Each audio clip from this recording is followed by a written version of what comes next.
inside and come in with a new way of thinking about the problem to break it. And speaking of which, the third person just has. Welcome back, Annekoos, and welcome back, listeners.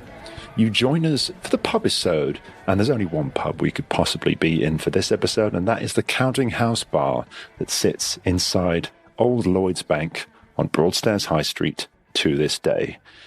Inside this bar, 2 escape rooms were once hosted, the bank job and the heist, which my team has just played. So, let's introduce ourselves first. My name is Jonathan David Charles Saunders II. I am drinking a lovely 10-year-old Tawny Port, which is very delicious. And locked in the bar with me today, we have... I'm Annekoos, and I'm drinking a lovely warm cup of Earl Grey tea with alternative milk and a little bit of honey. That does sound nice, actually. I think it just sounds nice in the voice. And I'm Aled, and I'm drinking a Pina Colada Baileys. Oh, what? Hang on. I'm trying to... sounds terrible. Trying to visualize that with my taste buds. I will get you the bottle. Hang on. Oh, Lord. I bet this bottle is going to be everything Aled, if you are drinking a pina colada, I'm expecting a pineapple slice. I'm expecting a little umbrella. You're going to be disappointed. Yeah, I think he lives in Milford Haven on a coast. They don't have pineapple Milford Haven? there. I don't even know where that is. I've never heard of it. It's like that bit in Wales that is to the rest of Wales what Merthyr is to the English. Hey now. And again, not being from this country, I don't know where Merthyr is or what it is to the English. It's a shithole. That it is. But why don't you just say that? Oh, hello. Oh, good Lord. Okay, so that is quite the bottle. That is a cream Baileys bottle with pineapples all over it. A Baileys Colada. It's a limited edition Baileys. I'll bet it is. That's because no one's going to buy it. It's actually rather nice. No. Oh, it is. What's the liquor in Baileys again? I always forget. What's the liquor? Because normally pina coladas with rum, but what's a normal Baileys made with? I don't know what it is. Irish cream, isn't it? It's just... Oh, that's whiskey then. It's whiskey with cream, I guess. Yeah. And sugars or sweeteners or something. Yeah. Dear listeners, tell us, what is Baileys? We'd love to know. What is this? So, but then what is a Baileys Colada? What's in there? So I'm presuming coconut cream. Pineapple? They're not going to tell you on the bottle, Aled. Don't look It's at got that. to say something, surely. Yeah, it does. It says, ever wonder what sunshine tastes like? This fresh twist on a favourite tropical treat blends our irresistible Irish cream with the flavours of creamy coconut and sweet, juicy pineapples. It's summertime bliss in a bottle. Is it now? It is rather nice. I'm pleasantly surprised because a colleague of mine brought it back from Ireland for me, and I was like, "Oh, that's a bit interesting." Yeah, I mean, to be honest, it sounds like the mistake I made with the Cape Verdean grog, which I can now confirm is finally finished. Lovely. So, welcome to the County House Bar, which is a bank-themed bar. All the old vaults of the Lloyd's Bank are now drinking areas in the bar, and they've left all the old vault doors there. So, to your right, you can see a big, heavy vault door with all of its cogs and wheels exposed. It's all very, very cool. And you've just finished the heist. How did you find it? Very good. Yeah, I enjoyed it. I did enjoy that. Thank you. But I think although I thought the audio visuals that you provided were excellent, I think I could have solved it quicker had I been in the room and actually been able to see things and touch things. I think so too.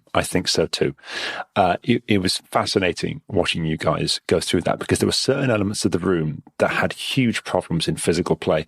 That safe, we binned it in the end. I changed that puzzle completely because teams could not do it reliably. And because it was a real safe, I couldn't help them. I could give them the code, basically, using Frank. I didn't really use Frank much in this. I've got hundreds of Frank prompts. So, generally speaking, in the actual room, Frank would be your helper, not the GM. I could phone the team on the telephone and call myself the EverSafe technical support guy, or whatever, which I sometimes did. So I could contact them, but generally I used Frank whispering through the air vents. But yes, so certain elements you found much easier once you had the numbers of the code of the safe. The safe is done. Whereas for some teams, in reality, having the numbers was the easy part, and the safe, following the instructions of the safe, were impossible. For various reasons. A lot of the time, it was because people just can't follow instructions. They'd turn the dial and they'd overshoot, and they'd think they hadn't, and they'd try and go back. But then you got to reset. Then they get frustrated, then their mate would try and do it. Or they get one number wrong. And I had various ways of helping them. And on some teams, there'd be someone who was good at it and could just basically tell everyone else to fuck off and let them do it, and would just slowly, methodically work through the instructions and get on with it. But if a team didn't have that person and struggled, they'd be in real trouble. And unfortunately, the safe also, because it was a real safe, wasn't good at telling you what you had done wrong. I could probably tell you, because I had a camera just above it that looked down on the dial. I could probably tell you using Frank, but even then, will you get it right, or will you make a different mistake next time? So in the end, the safe went bye-bye, which was a shame, because safe in a bank, right? But you guys sailed through that. And I was very pleased, Aled, when you put together the newspaper clipping. Yeah, that was amazing. And you guys had already found some of the numbers in the high street photograph. You put those two pieces of information together, along with the hints, 4th, 3rd, 2nd in the safe instructions. That all functioned exactly as I always envisioned that it would. But in reality, when the physical room existed, teams often struggle to make that leap. And I wonder if the reason is that we three of us have all of this stuff just in front of us. Whereas back then, those other prompts were on the other wall, not the one with the safe on it. Now, the room is less than 2 meters wide, so this stuff is not far away, but because it's just geolocated slightly differently, people made assumptions about what it was for. Yeah. For example, the numbers inside the newspaper clipping, people kept trying to use them on the keypad because it happened to be near to the keypad. Now, thematically, it has nothing to do with the keypad. They look totally different. But because they were geographically kind of near each other, people just went, okay, that must be to do with that. Like, why? So yeah, that was a struggle with people, whereas you guys found that very easy. Because we could analyze everything. You say we guys. I mean, I'm going to give that one to Aled completely, because you made that leap so quickly. That one does go to Aled, but you had your own times to shine, Annekoos. You put together the logic behind the fishing puzzle. Yeah, I very get that. Which is that it wasn't what was there; it was what was missing. In the original version of this puzzle, it was the items of equipment that were available until somebody, and I think it was Team Squared actually, when they came to test it, one of their criticisms was that puzzle didn't actually make sense, because if he's gone fishing, surely he's taken the stuff. That's what he would have taken, yeah. So yes, exactly. So we then changed it. So the items there are the ones that are not the answer. And the items missing tell you what he was fishing for. And that brings us to the annoying phone message. So the reason the phone message is so long and so annoying is to prevent you from brute forcing it. Because if you've only got 30 fish, if you can just keep punching in answers or keep saying answers, it's not going to take you long to just try them all. Yeah. Whereas if you have to wait like a minute every time, and this is without dialing on the phone, which is had a little rotary dialer on it. So even to dial 0, it took a little while. That whole process, I think it took about 45 seconds to try each combination, which meant if you started at the top left, you would spend 20 minutes trying to brute force this thing before you and got let's it be right. fair, I would try and brute force it. You would. So, and you could, but you'd have a team member wasting 20 minutes doing it when you could just work it out. Did anything stand out to you guys as unfair? I'm not sure how I feel about the fact that 3 out of 4 gemstones were actual physical gemstones, and the 4th was an image of a gemstone. Yes, so there were 4 gemstones in the original version of the game, including a real ruby. Oh, wow. We used a lab-grown ruby, which is relatively cheap, actually, and they were all real gemstones, and you had to measure them, and you got them in various places. The reasoning for putting the red one on the mug was kind of twofold. So I wanted that puzzle to have an extra leap in it, a leap of understanding. And there already was one, but unfortunately for you guys, it was instant. You knew the order of the gems because it's in the logo of the company, right? Most teams did not realize that was the order of the gems. Even though there's a big screen in front of them and that logo is everywhere, because they've already seen it a few times at that point, they sort of discount it. It's very strange. I'd had teams staring at the TV screen going, what is the order? What is the order? And then one of them would have an awful moment of realization and then scream, because the order is literally on the screen in front of them, incorporated into the company logo. Whereas for you guys, because it was just, on your screen in front of you with everything else, it was the only order that was. So yeah, we had the benefit of not having the room being the distraction. Yeah. But you also had the disadvantage of the room not giving things order. Yeah. So you ended up with just a bunch of stuff that you had to sift through and try and figure out what was relevant. Whereas in an actual physical room, you could look at things individually. I was going to say, because the one time that I did the escape room in actual real life, I was just going back and forth and just touching everything and just like fiddling with things to see what could come out. It's a physical experience. Yeah, exactly. And so I think that's where, although I think, all the audiovisual clues that you provided were excellent, because there's the added kinesthetic element to it when you're physically in the room. I think I might have gotten certain places quicker. But then again, maybe I wouldn't have, maybe we wouldn't have made the leaps that Aled did, and with the gemstones, we might not have got that. You lose and you gain when there's physical stuff. You lose and you gain. For example, the bars puzzle at the beginning, I don't think I successfully created the image of what was in front of you, to be honest. I had to kind of steer you through it. And I think that was my fault. I think I didn't accurately describe what was happening enough. Whereas, of course, if you see the laser passing through the individual bars and then stopping, you start to fiddle around with the bar where it stops and you realize, I can turn this thing. Oh, there's a hole in it. Yeah. Where the laser goes, I see what you do. Because I thought the laser was running perpendicular to the bars, not through the bars. Yes. It took me a while to realize that was the misunderstanding, but I kind of clocked it and then spoon-fed that a bit more, and it was fine. But watching a team do that physically, they had a whole other problem, because what they would do is shine the torch at the thing they were looking at, which made the laser disappear. Yeah.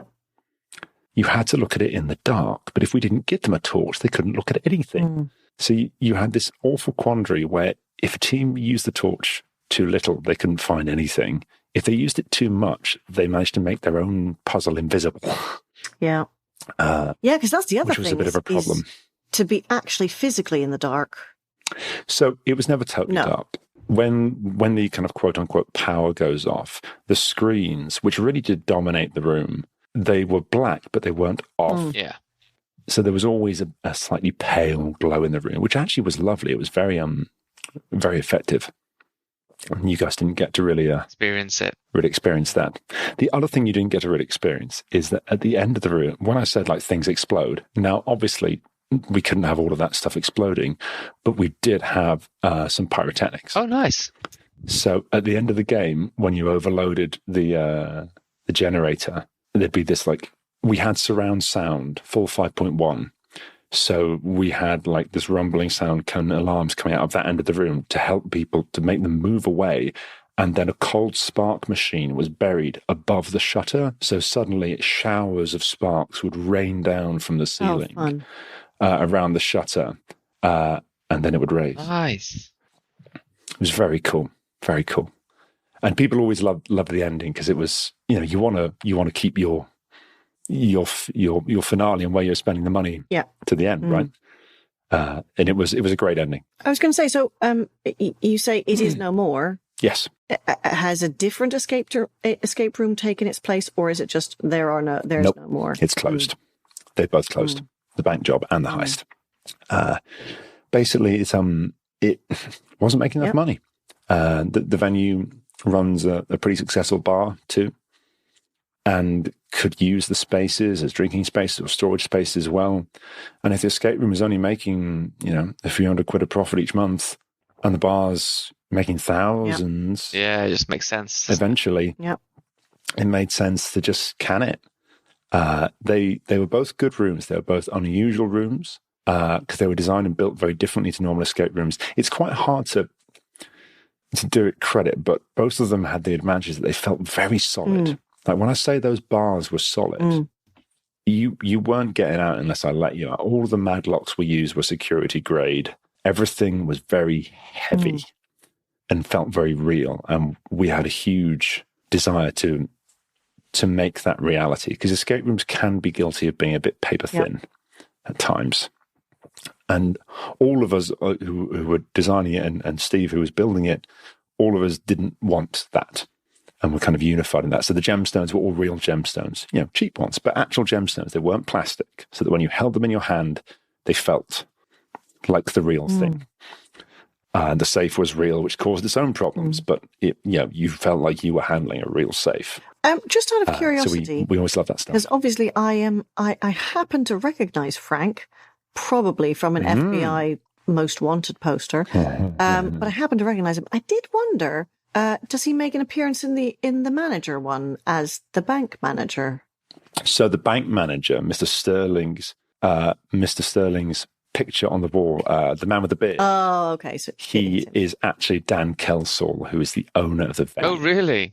He's a lovely, lovely man, and was is still the venue owner, and was my boss at this time. He's a good egg. So he got to be the bank manager, and Frank, yes, was played by the venerable Andrew Cullum, who did a wonderful job both voicing and then being Frank. And we had a shoot day with real guns. We hired an armourer who was mad. As they naturally would be. Very odd niche, that. We hired an armourer. He brought real weapons. I had to be like both the COVID officer and the firearms safety. I had to give the firearms safety briefing. And the firearms safety briefing went like this. Gentlemen, ladies, under no circumstances are any of you to take any of the guns outside of the building. The building's locked. It looks like a bank. And the guns are real. Disabled, but real. Right. So all it takes is a phone call from someone seeing someone with a gun outside a bank, and we've got the SWAT team on the premises. So please, no guns outside of the building.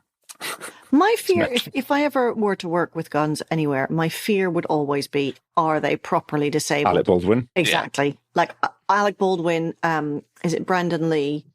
Yeah. Yeah.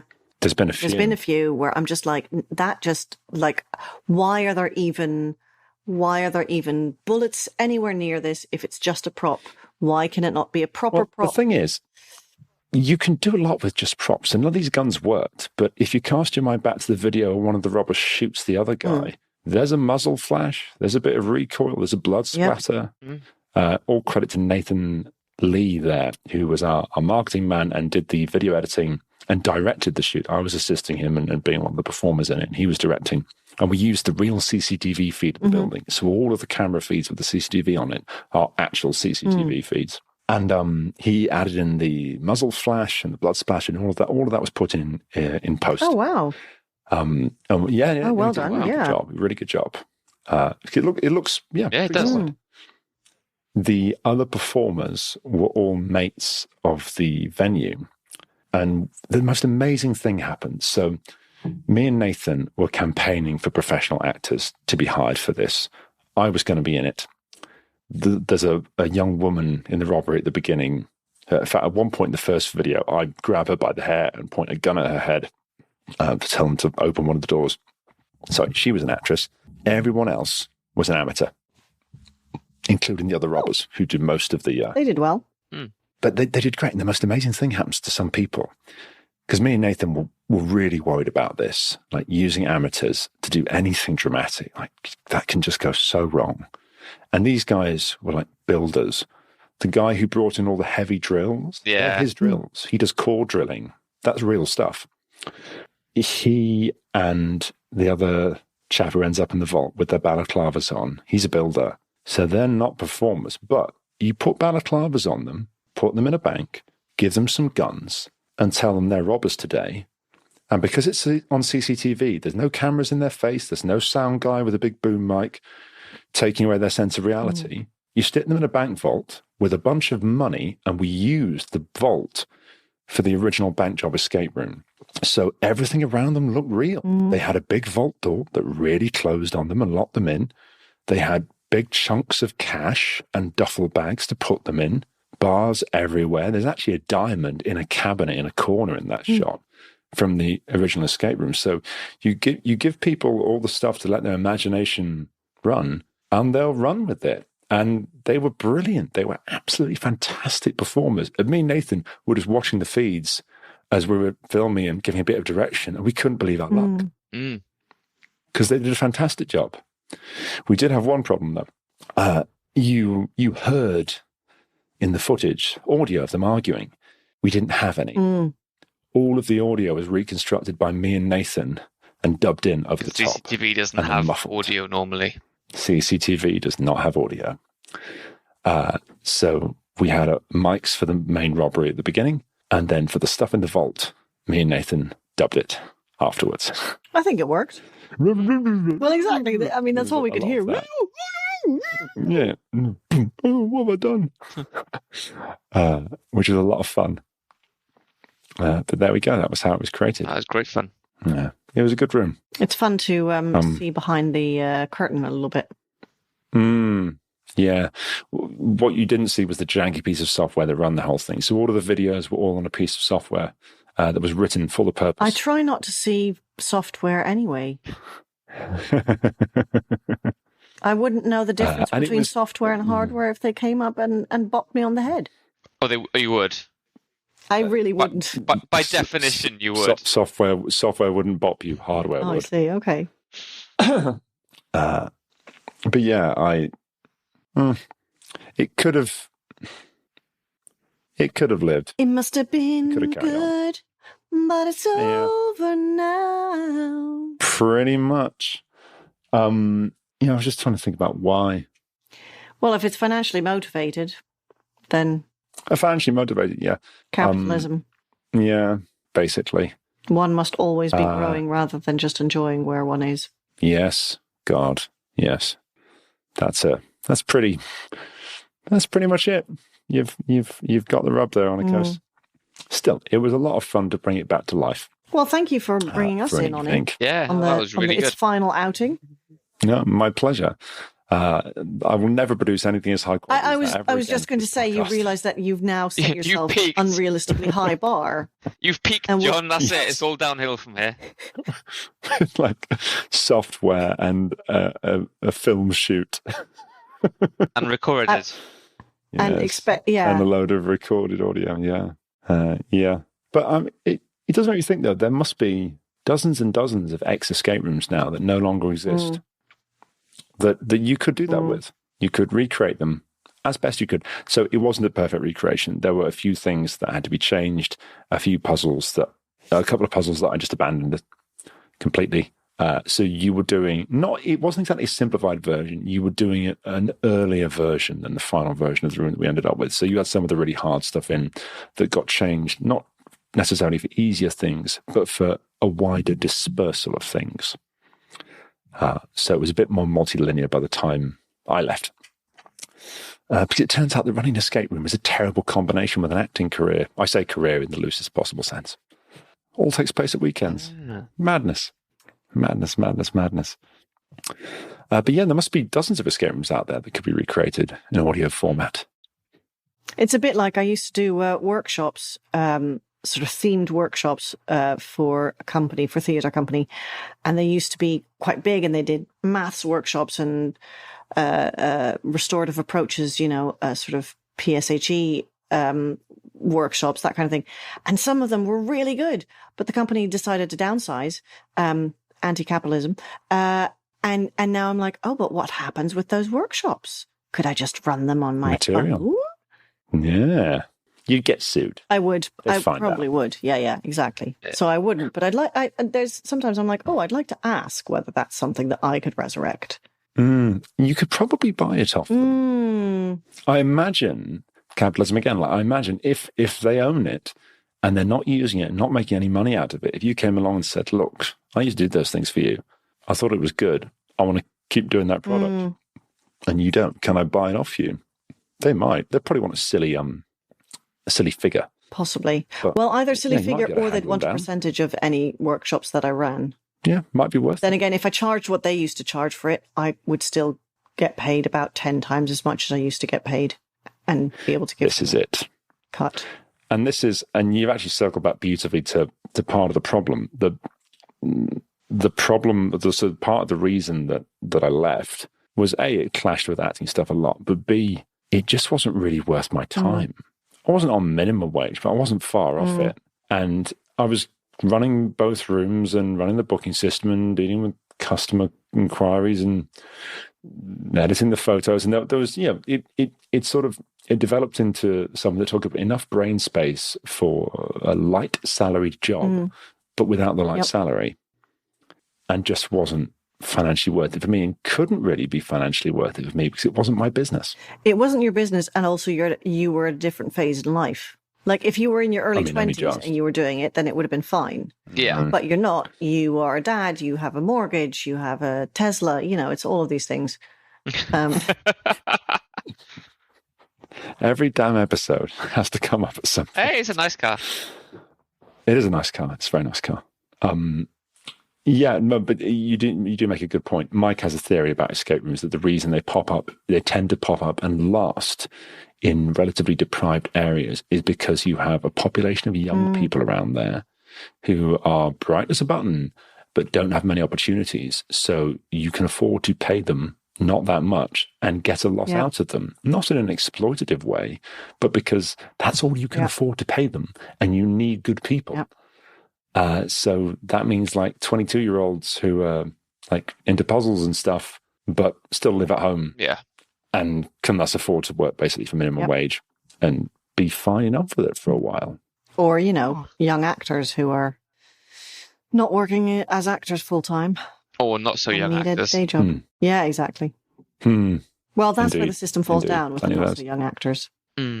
Especially once they've procreated. It's just not the same. Yeah, God. It is not the same. It's not the same.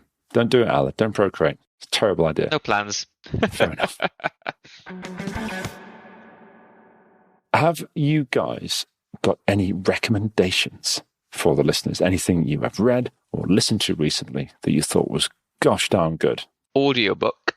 If you like. Never Split the Difference by Chris Voss. Chris Voss. Yes. Yes. I read this book. It's exceptional. It is a book on negotiation tactics written by an ex-FBI negotiator. Oh. Who has now branched out and has started his own consultancy company teaching people the art of negotiation. And it's kind of a slightly sort of corporate help manual, but it's also about life. And every chapter begins with a hostage situation. Yikes. Pretty much. Yikes. And he then broadens it out into a discussion about negotiation more widely. I love this book. This is my favourite audiobook. So can I ask you then, Jonathan, if you love this book and it's all about negotiating, how come you haven't come back into the invoices and contracts team and said, hey, let me tell you about negotiating? Or is this more, you use this negotiation more with your daughter than you do sort of in business situations? You can use it with your children. There's various things in it. And it's not sort of cynical stuff. It's about human nature. So for example, he has a whole section about the word no and the amount of power that people feel when they get to say it. And if you can get them into a position where they say it, then after they've said it, they'll be much closer to being able to say yes to you. So for example, if you're a salesperson and you're cold calling people, really hard to keep them on the line. One way to help is rather than when they pick up the phone saying or asking, like, can I have a quick word, or just need 2 minutes of your time, or what that, ask instead, is it a bad time? Because instinctively they'll say no. Oh, really? And they'll say no because it helps them take control or feel like they're taking control. But by saying no, they're giving you permission to speak. Because I'm instant, like, for me, if you're calling me, absolutely it's a bad time. Who are you? What the? No, but that might just be me. Sure. And yeah, nothing works 100% of the time. Yeah. But I don't know much about the world of sales, but I imagine, if something works 10% of the time rather than 5% of the time, then you're calling. Yeah, it's a numbers game, isn't it? Yeah, huge numbers game. So there's small things like that. And one of his big rules, if I recall, is never antagonize your counterpart. That's a last resort. The person you're negotiating with. Yeah. Yeah, and he includes, like, I don't care if they've got your mother at the point of a gun. I don't care if they're an absolute monster. Your job as a negotiator is to empathize with this person. They might be doing terrible things that you find abominable, but there is a reason they're doing them. In their head, there's a good reason they're doing them, and you need to be able to understand that. Yeah. So, yeah, I totally back that recommendation, Aled. That's a great book. Really good. Annekoos? I don't read good books these days because my brain just can't handle them. But I'll tell you a book that I really enjoyed, which I picked up from one of those like community libraries. You know, it's literally a box outside somebody's house. And it's called A Lady's Guide to Scandal. What? Is it called? There's scandal making, scandal mongering, A Lady's Guide to Scandal. And it's a... Sounds wonderful. I mean, it's a romance novel, written by a lady who, was really into the Regency period and has done extensive research into the Regency period and read, all the Jane Austens and, not just Jane Austen, but also all the Georgette Heyer, which, if you're into Regency sort of style romance, that's a really great one to read. And apparently she wrote a dissertation, or she wrote a paper on how Georgette Heyer helped to win the war, which I now want to read. But basically, it's a Regency romp, but it's, I don't know, it was just really fun and light and enjoyable and clever and believable, but also with sort of modern sensibilities. Yeah, so I really enjoyed that. And so can I just ask, is it contemporaneous to the period, or is it written in the modern day, no, it's written in the modern day. So, okay. And she's written one book before, which I think is called A Lady's Guide to Fortune Hunting, which, given that I'd never heard of this writer and never heard of this book, what is it? A Lady's Guide to Scandal? I think it's just scandal. Maybe it's scandal making, scandal mongering. Anyway. And it's Georgette Heyer? No, it's not Georgette Heyer. So the writer is called Sophie Irwin. Okay. And I read in the introduction to the book that she always loved the Georgette Heyer books, which I do too. I've read probably all of them and quite a few of them several times over. Just because I'm the kind of person, if I enjoy a book, then I will read it again. I'm not one of those people who reads a book once and then is like, okay, great, I've read that and now I'm done. I'm the opposite generally. Yeah, I find that interesting. Not all the time, but generally I'm one and done with books and film. No. I am. It's mainly sort of with really comforting books, although there are some uncomfortable books that I've read more than once. So I've read Snow Falling on Cedars more than once. I've read Beloved by Toni Morrison more than once, which are not comfortable sort of forget about the world books, I would say. But yeah, especially if it's a comfortable book or, it just, to sort of switch off. People in the same way that, a lot of people are rewatching Friends because it's comforting to watch because you already know what's going to happen and it's, that there's going to be a happy ending. The Georgette Heyer Regency novels, generally speaking, you can be guaranteed that it's going to have a happy ending. Even though you can, afterward, once you've finished reading it, you can go, how happy is that really going to be? And, with the Moors of the time, isn't the Duke going to, have several mistresses and visit prostitutes and all that kind of stuff, even though he's married to who he proclaims is the love of his life? But, you try not to have those kind of qualms about it. Fair enough. Whenever she's sick, my wife Sinead wants to watch Anne of Green Gables. Yes. That's like her comfort TV, if you can find it, because it's ancient now. But has she watched the new sit there Anne? And watch Anne of Green Gables. Anne with an E? I don't think so, no. On Netflix. Good? Oh, I thought it was good. But if she's a purist, she may not enjoy it because what the new series does is rather than it being this sort of utopian kind of Victorian, Edwardian idyll. I say that there's lots of death that happens as well around Anne, but they go into some more of the sort of actual problems of the time. So there's the, I think in season 3, she meets a girl from the native, one of the sort of native Canadian tribes. Mm-hmm. And then it goes on to show how the white people treated the original. Did they give them presents? They didn't give them presents.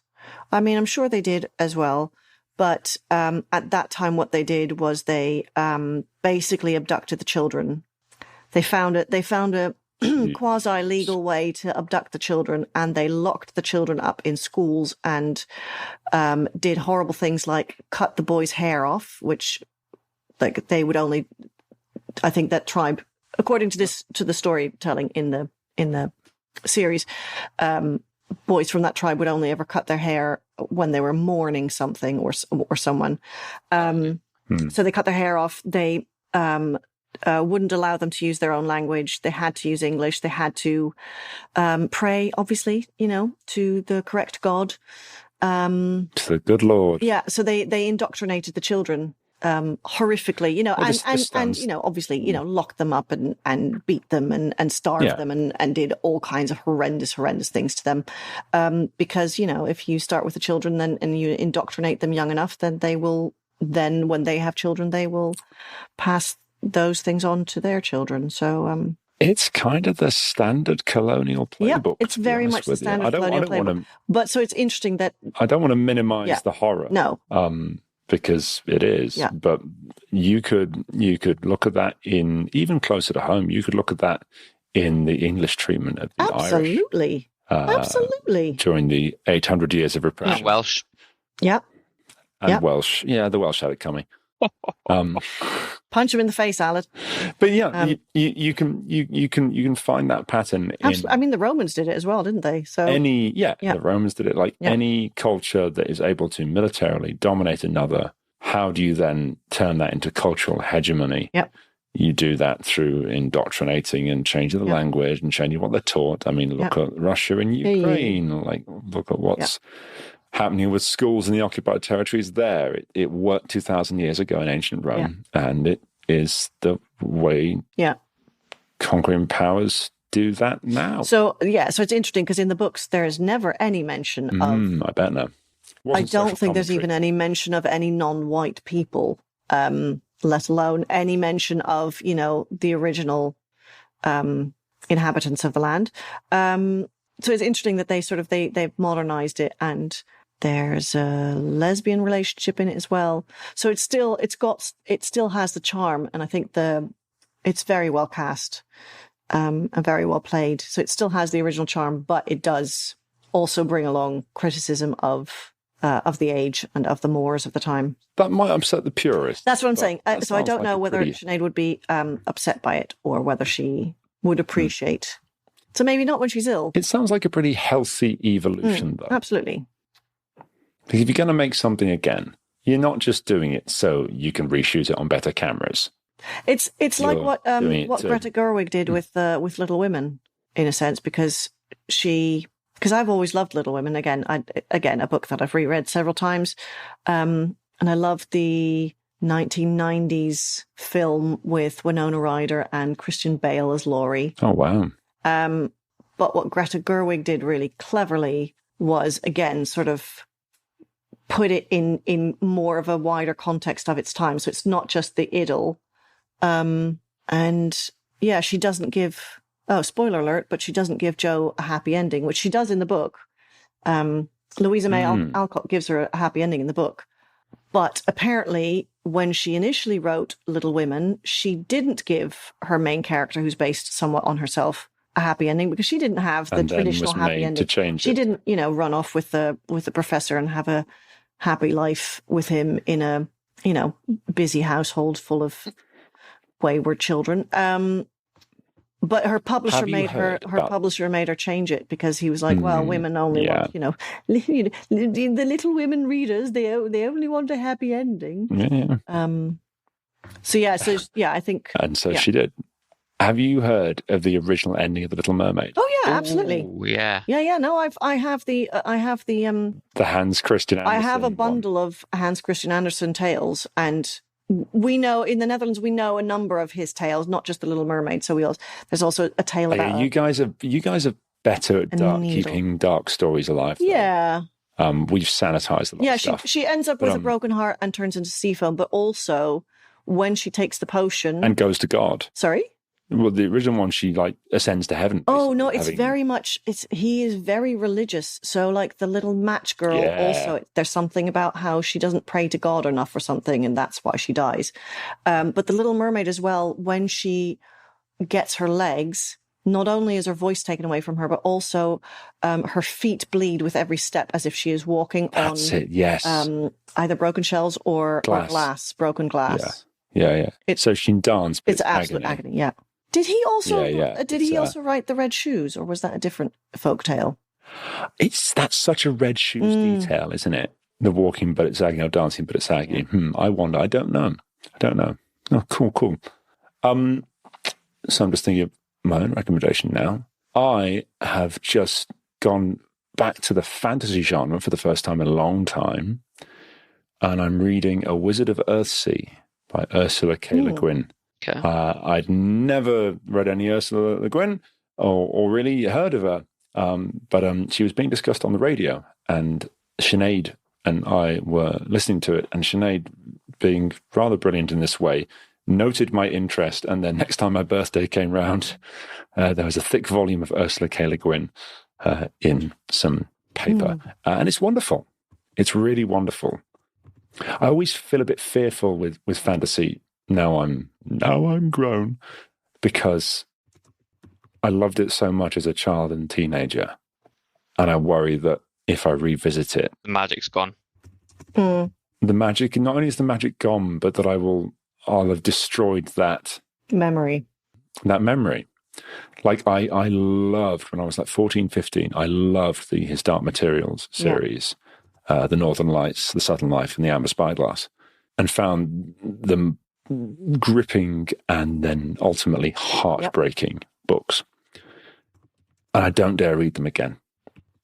But yeah, so Wizard of Earthsea, it's the first book in this big tome of, I think, 4 or 5 books in this world called Earthsea.